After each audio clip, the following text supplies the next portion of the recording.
In the race for clerk of the Cook County Circuit Court, my next guest has received the backing of the county's Democratic Party and has already served 3 terms on the Metropolitan Water Reclamation District of Greater Chicago. Mariana Spyropoulos, welcome to the show. Thanks for having me, Good Paul. to see you. So you served on the Water Reclamation District Board since 2010. You were its president 2015 to 2019. You are a lawyer. Correct. Talk about how that background qualifies you to become the court clerk.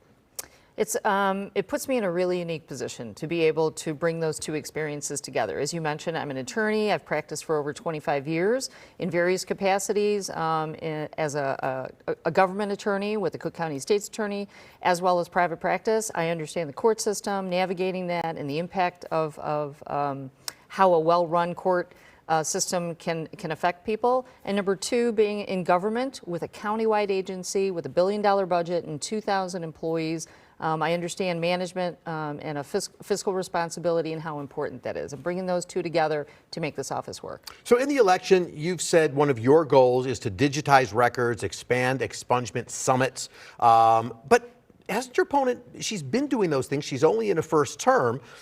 She's done things like making the expungement office convenient at the court building, created a new domestic violence unit. What didn't she do in a first term? So what we want to do is bring ethics and transparency to this office. You and I pay tax dollars. We should know how those tax dollars are being used in a government agency of the size, 1,400 employees, $130 million budget, and we don't know exactly what's going on there. There are FOIA issues with that. You can't get information in terms of how the money is being used, how employees are being used. And so I want to work with Springfield to loosen some of those restrictions in terms of how that's being, being worked on. Number 2, you mentioned the domestic violence office. Well, I say you've been in office for 4 years and now you're trying to create a domestic violence center. It's really a room for domestic violence victims, which is great.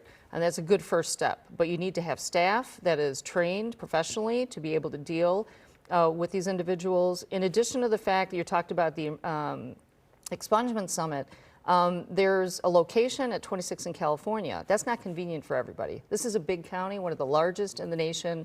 I want to bring the expungement summits to communities to make it easier for them to file. So it sounds like it's not that you're criticizing what she's done or whatever, it's just you're saying that there needs to be an expansion.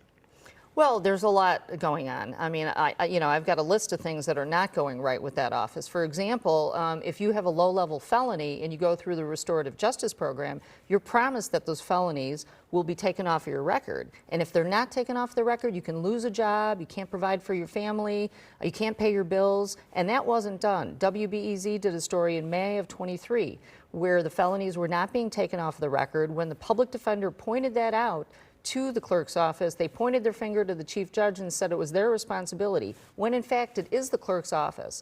Well, so let me just say, because, yeah, ultimately maybe the buck stops with the clerk's office, but if you were the clerk and you were to say, look, I get the information from Chief Judge Tim Evans and those related to him, so, I mean, can you see where one could point the finger that way? No, because when the problem is pointed out, and you're running for leadership, you take responsibility for that and you sit down with the stakeholders and you say, how do we solve this problem and how do we prevent it from happening in the future? That's what I would do. So you have the blessing of the Democratic Party, the endorsement there, and you have said you're not beholden to the Cook County Democratic Party as a result.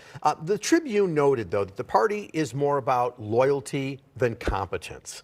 Those are the Tribune's words. So how strongly should voters take that endorsement? Doesn't your opponent have kind of a better argument for independence because they haven't endorsed her, so she's not beholden to anybody for sure? No, absolutely not. The current occupant of the clerk's office is a result of a patronage system that started with Dick Mell and all the old-time politicians, and she's running her current office as a patronage system. She's filled it with her friends and family. And that's why they're trying to hold on so tight to maintain this office when they're not doing a great job right now.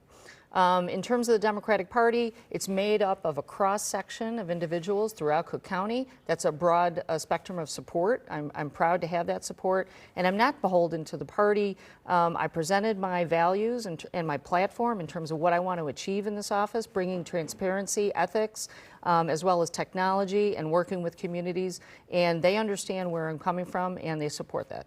So given all your background, lawyer, and all the things I've mentioned, the Tribune, in endorsing you, said the job oversees administrative functions of the court system, handling documents, safeguarding them, making them available, which sounds like it requires management skills. And even they note there's no policy work going on here. Given your background, why don't you want a job that would allow you to be making policy? Well, I did use management skills at the Water Reclamation District, where I'm in my third term right now. There's 2,000 employees there with a $1 billion budget, where I focused on fiscal responsibility. I was the chairman of finance as well. There's millions of dollars in fines and fees that go through the clerk's office now.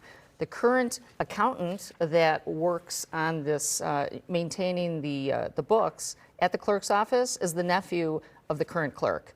And there's lots of problems reconciling the books there. The monies are not being sent to the proper accounts.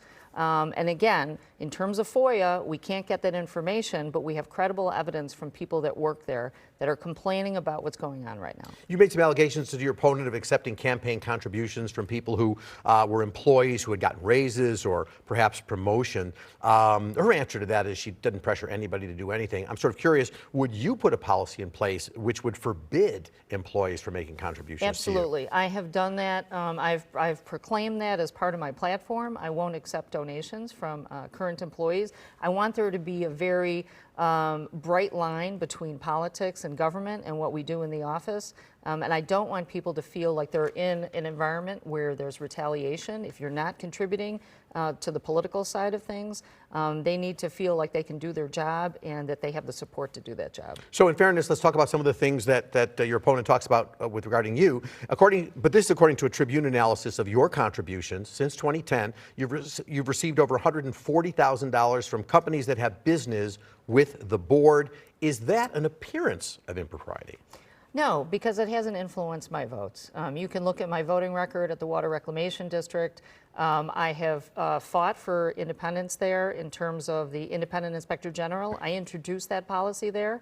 I advocated for it, as well as making sure that we have a balanced budget. We have a AAA bond rating to make sure that the agency is running well. And my opponent, you know, she wants to hold on to the office. She's going to try to throw you know, whatever she thinks is going to stick to make me look bad, instead of running on the issues, which is what I think people care about. Well, can you give one example where you got a contribution from somebody and then did something that would go against their interests? You know, I'd have to look at my voting record, but, you know, and it's, you know, people can look at that online. You know, I don't always vote in favor of every contract that's presented to us. I often question some of the you know, the costs of those contracts. I've done that consistently over 14 years, and that's all online. All right. Mariana Spyropoulos, thank you for your time today and addressing some of those issues. I appreciate that. Coming up next on WGN TV Political Report. Thank you. Everyone has their own hidden agenda. Who advocates and speaks for the children? Chicago is one step closer to an elected school board, but not everybody is happy with how the final plan played out. We're headed to Springfield next. Stay with us.